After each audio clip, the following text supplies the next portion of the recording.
कि क्या किसी जांच कीजिए कि क्या किसी प्राकृतिक संख्या n के लिए संख्या 6 अंक 0 पर समाप्त हो सकती है कि नहीं। ये प्राकृतिक संख्या 6 की मतलब वर्ग के अंक पर 0 पर समाप्त हो सकती है, 6n के अंक पर 0 पर समाप्त हो सकती है कि नहीं। हमको बताना 6 अंक 0 पर समाप्त हो सकती है कि नहीं। हल डालते हैं, सीधा लिखते हैं जी, तो उसी में से लिखते हैं यदि किसी प्राकृतिक संख्या n के लिए यदि किसी प्राकृतिक संख्या n के लिए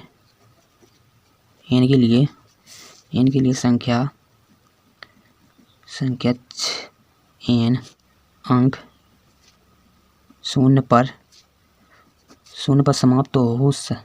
समाप्त होगी, 0 पर समाप्त होगी तो वह 5 से विभाज्य होगी। यदि किसी प्राकृतिक संख्या n के लिए संख्या 6n अंक 0 मतलब 0 पर समाप्त होगी तो वह 5 से विभाज्य होगी।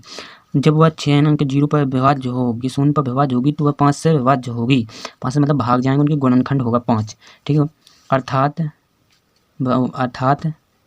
लिखेंगे अर्थात 6n के अभाज्य गुणनखंड में अभाज्य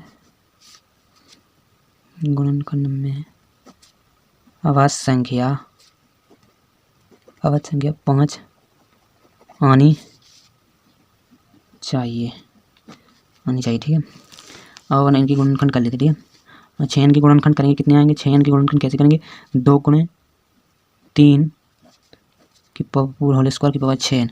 अतः इनकी गुणनखंड में कौन दिख रहा है 5, ना इधर 5 है ना इधर 5 है। ठीक है, अतः इसकी गुणनखंड कितने हैं। अतः चूँकि संख्या 6n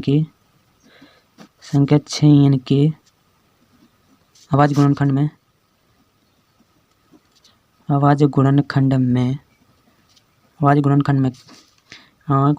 केवल 2 संख्या के अभाज्य गुणनखंड केवल 2 व 3 के अतिरिक्त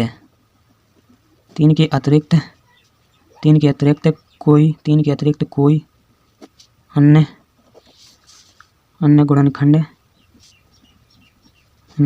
नहीं है। 3 के अतिरिक्त कोई अन्य गुणनखंड नहीं है। ठीक है, कोई अन्य गुणनखंड नहीं है। अतः स्पष्ट है कि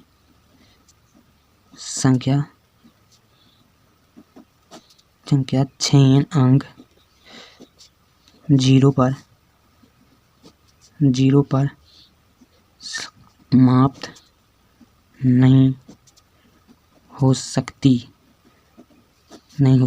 ठीक है, क्या होगा, इति सिद्धम आपको बता दी। ठीक है, चूँकि अपन ने इनकी 6n के गुणनखंड कितने 2 3 क्रॉस परिवर्तन। चूँकि संख्या 6n के अभाज्य गुणनखंड में चूँकि 6n के अभाज्य गुणनखंड करे अपन ने कितने 2 3, इनके गुणनखंड केवल 2 3 के अतिरिक्त कोई और गुणनखंड नहीं है। इनके अतिरिक्त कोई 2 और 3 के अतिरिक्त कोई अन्य गुणनखंड नहीं। अर्थात कितने, अर्थात कितनी, अर्थात 5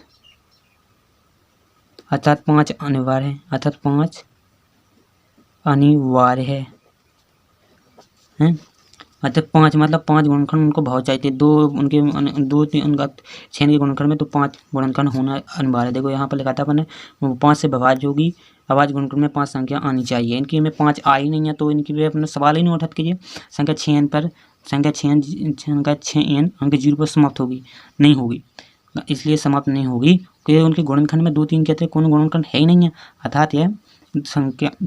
अतः इसकी संख्या 6n अंक 0 पर समाप्त नहीं होगी। अति सिद्धम।